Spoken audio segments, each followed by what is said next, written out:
So the Lakers right now are trying to kind of rebound and regroup. They were hit hard by this decision, I'm told.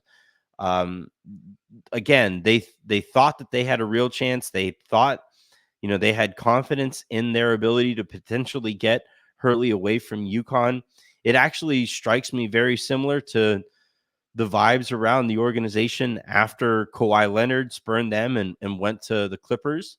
Um, but the Lakers right now, like, I know a lot of people, the natural instinct is, well, they seem to like JJ as recently as like a week or so ago. Can you just pick that? Can you just pick up the conversation from there? I'm told, gosh darn it. I'm told that it's not that simple. That essentially Redick has I guess the term that was used today in conversations that I've had, he's kind of cooled on the Lakers during this whole process, and I'm told that the Lakers also have kind of cooled on Redick during this process. Um, I think there was some frustration there with the Lakers having to wait until after the finals for Redick. Based on some of the conversations I've had, the Lakers felt like you could at least come to some kind of an agreement. You could still focus on the finals, but we would like to have this done so we can move forward with other business. Uh, that not being really an option kind of tweaked the Lakers a little bit. And then from Redick's perspective, he thought he was in the driver's seat on this thing, only to find out that the Lakers were going out and pursuing Hurley really hard. I don't know if I would go so far as to say that he feels lied to, you know, because of the situation and how it's played out to this point. But now, he does have an ego to him, and he does have negotiating power here. He has the leverage. They need him, I think, more than he needs them. He could just return back to the finals, to calling the finals and being seen as one of the kind of foremost voices in the basketball media industry.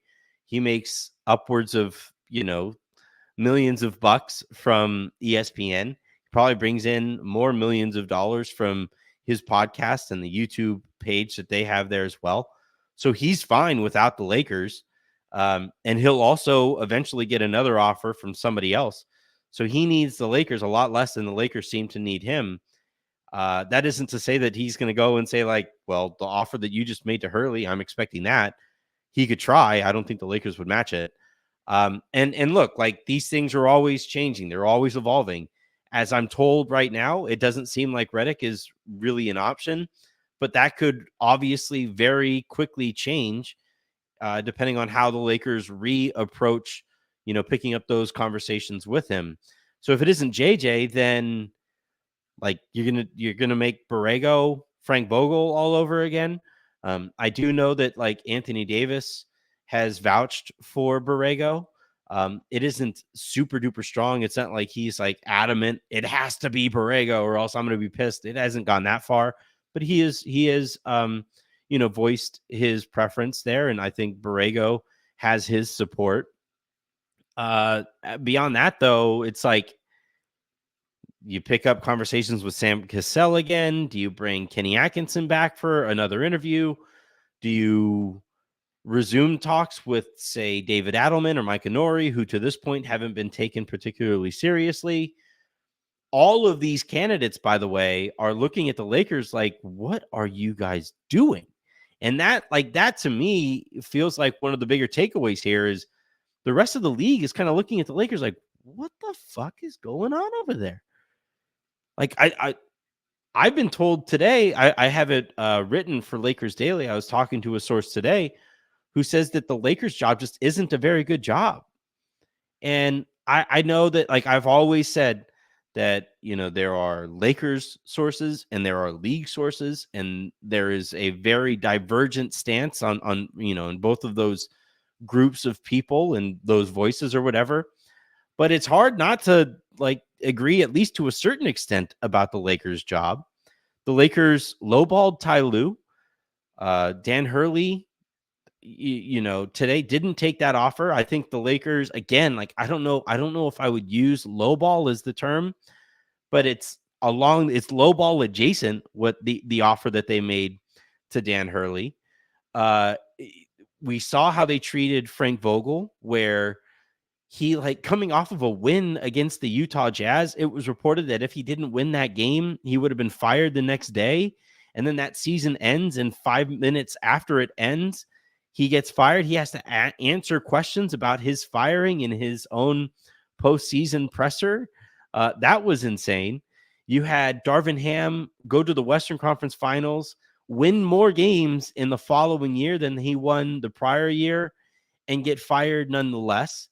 And once again, just like with Frank Vogel, that season ended, and it wasn't like it was some mystery what was going to happen to Darvin Ham. Everybody knew Darvin was going to get fired. And everybody basically that you talk to about the Lakers job feels like you take that job and maybe it works out for like a year or two, but you're only one down stretch, or one unfortunate run from being scapegoated so that Rob can keep his job. The other part of this too is that the Lakers don't provide like standard resources to coaches that they actually do hire. There are rumors out there. There are conversations out there that the Lakers don't like paying assistant coaches a whole bunch. They still haven't had a shooting coach in forever. Their analytics department is below league average. Their video department, like there was a video that Access Sportsnet put of the guys, cutting film, and they're all basically operating in a broom cupboard. And that's on the Lakers' own feed, their own corporate partners' feed. So, like, I like no coach out there, or the coaches that you talk to out there about the job, and potentially taking it with the Lakers, their reputation, the Lakers' reputation, is in the dirt, and then on top of it, you have a skeleton crew in the front office where it's the thinnest front office in the NBA. It's just Rob Pelinka. There's no GM. He's both president of basketball operations and GM. That doesn't happen very often. And it's not like the Lakers have enjoyed such overwhelming success that should definitely remain the case forever. But that appears to be the case. And the other part of this too is that, like, coaches know if Rob Pelinka puts together a bad roster, Jeannie Buss is going to hold the coach accountable for not making that bad roster work. Rob is never going to face any accountability from Jeannie Buss. And that's another thing that coaches are concerned about in when they talk to you about, potentially, taking that job or whatever, or why that reputation is in the dirt. Those are all concerns that coaches have about the Lakers. And, like, I've said this a lot on the show, but, like, to me, there are two versions of Lakers exceptionalism. There's a productive one and there's a counterproductive one. The productive version of Lakers exceptionalism is that everybody who works for the Lakers, plays for the Lakers, cuts film for the Lakers, serves popcorn for the Lakers, is expected to be exceptional because they are doing this for the Lakers. That the Lakers hold everybody to an exceptional standard and are exceptional because of everybody living up to that standard. The counterproductive version of Lakers exceptionalism is thinking that everybody who works for the Lakers is inherently exceptional because they work for the Lakers. And you don't necessarily have to earn that exceptionalism.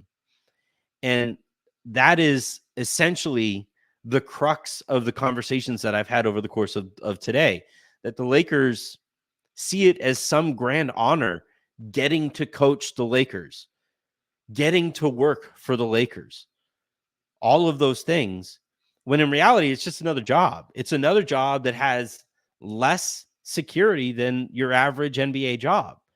And until the Lakers actually get back to holding people to the standard of exceptional, you're going to keep on seeing the tires spin in the mud. And, like, yeah, occasionally because it is the Lakers, because the Lakers have been exceptional in the past, and because of the things that those achievements, like the Lakers have the biggest fan base in the world, like period. My every stop that I've been at where I've hosted a Lakers show, that show is always the biggest show in that network because Lakers fans show out for their team, period. I'd like to say it's because I'm some kind of special. It's not. I'm not gonna pat myself on the back to that extent either. Like, I know that Lakers fans get behind the people who they feel like earn their respect. And I don't think that, like, in recent years, under Jeannie Buss's stewardship, Rob Pelinka, Linda Rambis, Kurt Rambis, like that whole group of people have done what it's taken to earn that respect from Lakers fans. And they need to get back to holding themselves to that exceptional standard. It's like, the other thing too is that standard is just the status quo. That's the MO for everybody else now. Like, everybody else, what it takes to be competitive in the NBA now is significantly higher than it was back when the Lakers were holding themselves to exceptional standards. Everybody else is caught up to that standard or past, frankly, that standard in terms of what organizations are doing or are willing to do to gain whatever advantage that they could possibly gain. And the Lakers just keep on operating like the mom and pop shop, and until, again, those things change, like, the question is there on the right side of your screen. Are the Lakers screwed? They are, so long as they continue approaching these things feeling as if they are inherently exceptional because they are Lakers. Yeah, I do think they're screwed. I wish I felt a different way, but what else? What's the other take here?